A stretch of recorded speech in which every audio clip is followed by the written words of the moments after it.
In 1980, a mass exodus from Cuba known as the Mariel boatlift brought over 100,000 immigrants from the island nation to the United States.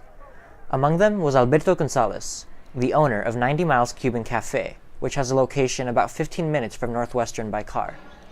And Gonzalez wasn't alone in coming here.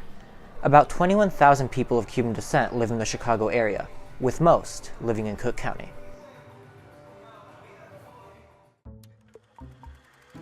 The first major wave of Cuban immigration to the U.S. occurred after Fidel Castro overthrew dictator Fulgencio Batista in 1959.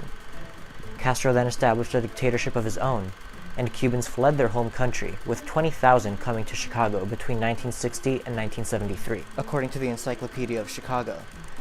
In 1980, after thousands flooded the Peruvian embassy in Havana to request political asylum, Castro opened the port of Mariel to anybody hoping to leave Cuba. 125,000 people took him up on the offer. I remember being on that boat, and as we were moving further and further and further, and we started seeing less and less and less of our land, I remember seeing my mom and dad and us crying. We didn't know when or if we ever were going to see it again. Besides leaving their homes and loved ones, refugees who came over on Mariel, or Marielitos, faced additional struggles. Some of those who left were released from jails and mental health facilities.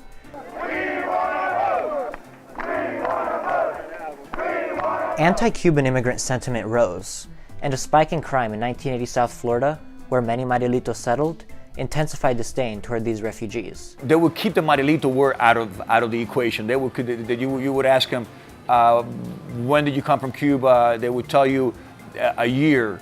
They would never tell you I'm a Marielito. Gonzalez eventually left Miami and followed his wife to her native Chicago. Other Latinx employees at 90 Miles, however, cite economic opportunity and cultural diversity as the area's main pull factors. I love showing my culture by cooking, dancing, and I know that there is a lot of cultures in Chicago like other main cities, but Chicago I think has everything.